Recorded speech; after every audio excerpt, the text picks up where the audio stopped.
আসসালামু আলাইকুম রহমতুল্লাহি সম্মানিত দর্শক, ধানমন্ডির ৩২ নম্বরে অবস্থিত বঙ্গবন্ধুর যে বাসভবন, এটিকে বুলডোজার দিয়ে রীতিমতো গুঁড়িয়ে দেওয়া হয়েছে এবং মাটির সঙ্গে মিশিয়ে দেওয়া হয়েছে।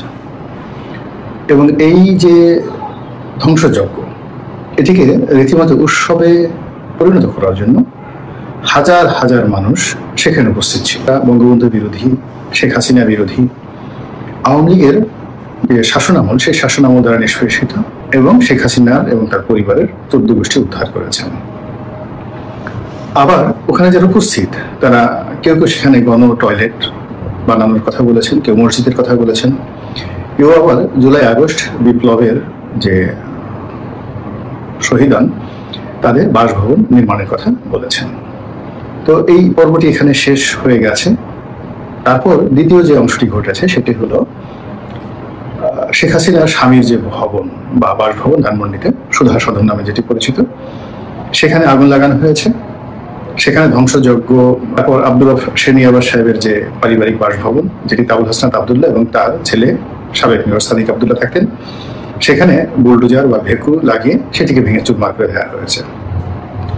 এর বাইরে যেটি হয়েছে সেটা হলো মাহবুল আলম হানিফ, কুষ্টিয়াতে তার যে বাসভবন, সেটাতেও ধ্বংসযজ্ঞ চালানো হয়েছে। এবং আজকে ফেসবুকে দেখলাম, সত্য মিথ্যা জানি না, জনাব ওবায়দুল কাদের বাড়িতেও একই রকম ধ্বংসযজ্ঞ চালানো হচ্ছে বা হবে, এরকম কথাবার্তা।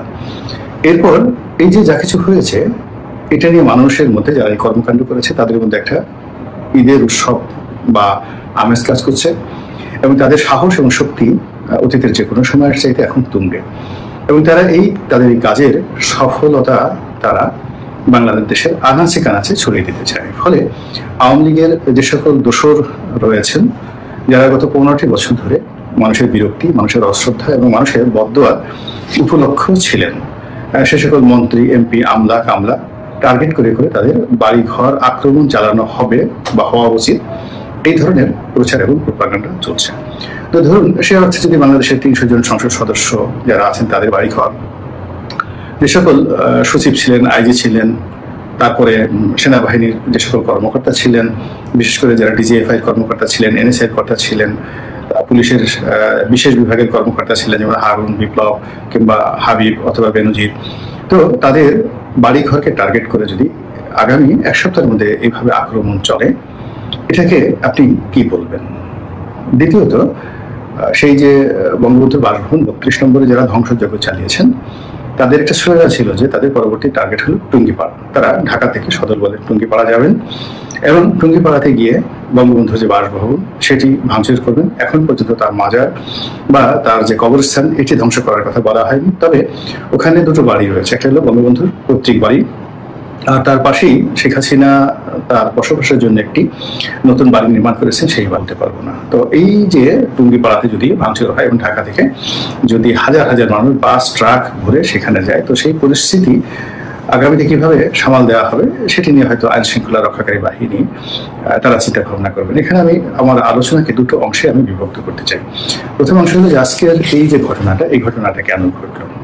1 নম্বর কারণ হলো প্রকৃতিগত কারণে এই ঘটনাটি ঘটেছে। আওয়ামী লীগের শাসনামলে এরকম বহু স্থাপনা ধ্বংস করেছেন এবং বহুজনের স্থাপনা ধ্বংস করার চেষ্টা করেছেন এবং অসংখ্য মানুষের অভিশাপ, চোখের পানি তাদেরকে গ্রাস করেছিল। বেগম জিয়ার বাড়ি ভাঙার কথা আমরা সবাই জানি এবং আমি একজন ক্ষুদ্র মানুষ, আমার বাড়িটিও 2022 সনে ভেঙে একেবারে মাটির সঙ্গে গুঁড়িয়ে দেওয়া হয়েছে। তো শেখ হাসিনার বাড়িকে নিয়ে তার যেভাবে আবেগ রয়েছে, অনুভূতি রয়েছে, আমার বাড়ি নিয়েও কিন্তু আমার আবেগ অনুভূতি কম নয়। এবং সেখানে যে নির্মমতা চালানো হয়েছে, 1 মিনিট সময় দেওয়া হয়নি। কোনো মতে আমার 75 বছর বয়স্ক বৃদ্ধা মা সেখান থেকে বের হতে পেরেছেন। আমার ভাইয়ের স্ত্রী এবং তার 2টো শিশু সন্তান, এর মধ্যে একটি শিশু সন্তান যার বয়স ওই মুহূর্তে 9 বছর ছিল, মেয়ে সন্তান। দ্বিতীয়ত, আমার যে ঘরে, সেই 60 সন থেকে আজ অবধি পরিবারের অনেক মূল্যবান জিনিসপত্র সেখানে ছিল, টাকা কড়ি, সোনা গহনা অনেক কিছু ছিল। তো সেইগুলো লুটপাট করার জন্য বিশেষ লোকদেরকে ভাড়া করে আনা হয়েছিল, প্রায় 100-150 লোককে ভাড়া করে আনা হয়েছিল এবং বুলডোজারের সাথে আবার হাতুড়ি দিয়ে এই বাড়ির ইট পাথর ভাঙার জন্য আরো 100-150 লোক ভাড়া করে আনা হয়েছিল। এবং পুরো ঘটনা ঘটানোর জন্য প্রায় 200-300 পুলিশ সেখানে দাঁড় করিয়ে রাখা হয়েছিল। একজন ম্যাজিস্ট্রেট ছিল, টিএনও ছিল এবং তৎকালীন ডিসি যে ছিল তার লোকজন ছিল। ফলে 2022 থেকে আজ পর্যন্ত আমি বলতে সাহস পাইনি যে ওই ঘরে আমার কত টাকা লুট হয়েছে, কত ভরি স্বর্ণ সেখান থেকে লুটপাট করা হয়েছে। এবং যখন 1 মিনিটের নোটিশে সেখানে এক কাপড়ে আমার মা, 75 বছরের বৃদ্ধা মা, যার অনেক স্মৃতি ওই বাড়িকে ঘিরে, আমরা ওখানে আমাদের ভাইদের জন্ম হয়েছে, আমাদের বিয়ে হয়েছে, আমাদের সন্তানদের জন্ম হয়েছে। সিদ্ধান্তটি এটি রং সিদ্ধান্ত। এটির ফলে আগামীতে যখন ক্ষমতা আসবে বিএনপি বা ক্ষমতার পট পরিবর্তন হবে, তখন 32 নম্বর এবং সুধার সদনও রক্ষা পাবে না। শেখ হাসিনার জমানাতে এই কথাগুলো বহুবার আমি লিখেছি এবং বলেছি। এবং একটা সময় যখন সিদ্ধান্ত হলো শহীদ প্রেসিডেন্ট জিয়াউর রহমানের মাজার যেটি আছে ওটা ওখান থেকে সরিয়ে অন্য জায়গায় নিয়ে যাওয়া হবে, তখন আমি বলেছিলাম যে এই কাজটি দয়া করে করবেন না, এটি হারাম, এটি কবিরা গুনাহ, এবং এই কাজ যদি করা হয় আগামীতে বঙ্গবন্ধুর মাজারেও কিন্তু আক্রমণ চালানো হবে।